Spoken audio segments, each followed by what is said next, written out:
அனைவருக்கும் வணக்கம். இப்போ நம்ம என்ன பார்க்க போகிறோம்னா, இப்போ இருக்க சமூகத்தில் அதிகமாக பேசக்கூடிய ஆண்மை குறைவு. ஃபஸ்ட்டு ஆண்மை குறைவு என்றால் என்னென்னா, எழுச்சியின்மை தான் ஆண்மை குறைவு. ஸோ எழுச்சியின்மை இந்த ஆண்மை குறைவுக்கு என்னென்ன காரணங்களால ஏற்படுது? இது இப்போது பார்த்தீங்கன்னா, இந்த இந்தியாவில் சர்க்கரை வியாதி அதிகமாக இருக்குது. ஸோ சர்க்கரை வியாதி ஒரு காரணம். அடுத்தது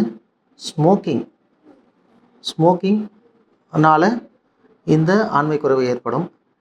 மன அழுத்தம், ஏதாவது ஒரு சிந்தனைகள் இருக்கும்போது மூளையிலேருந்து அந்த சுரபிகள், அதாவது நமக்கு தேவையான ஹார்மோன்ஸ் முக்கியமான சொல்லுவாங்க, ஹாப்பி ஹார்மோன்ஸ்ன்ட்டு. ஸோ அந்த ஹார்மோன் குறைபாடுனால கூட இந்த டோப்பமைன் குறைஞ்சாலோ இந்த ப்ராப்ளம்ஸ் ஏற்படும்.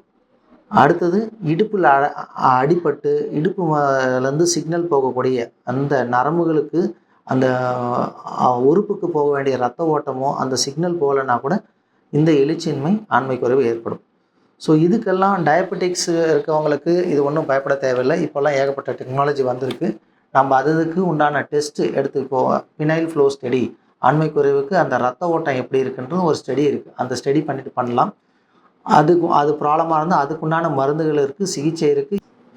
இந்த எழுச்சியின்மைக்கு சுரபிகள், ஆண் தன்மை கூட சுரபிகள் குறைவாக இருக்குன்னா அதுக்கும் டெஸ்ட் எடுத்து அதுக்கும் மருந்துகள் கொடுத்து ரெடி பண்ணிக்கலாம். சர்க்கரை வியாதிக்கு ரத்த ஓட்டத்துக்கு நம்ம ரத்த ஓட்ட டெஸ்ட் எடுக்கிறோம். ஆனால் அந்த மன அழுத்தத்துக்கு பார்த்திங்கன்னா அதுக்கு நம்ம தியானம் பண்ணி இதை பற்றியே நினைக்கக்கூடாது.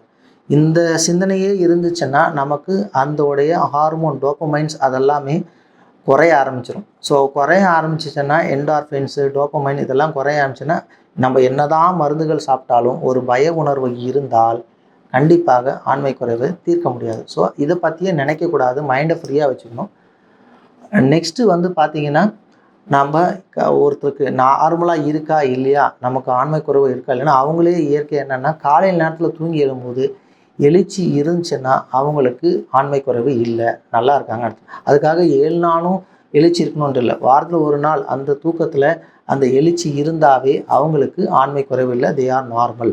மீறி யாராவது இந்த டிவியில் சொல்லிவிட்டு இதனால், இந்த கைப்பழக்கத்தினால இதனால் அப்படின்னு சொல்லி அந்த ஒரு பயம் வந்துடுச்சுன்னா அந்த பயத்தினாலேயே ஆண்மை குறைவு வந்துடும். ஸோ பய உணர்வு இருக்கக்கூடாது.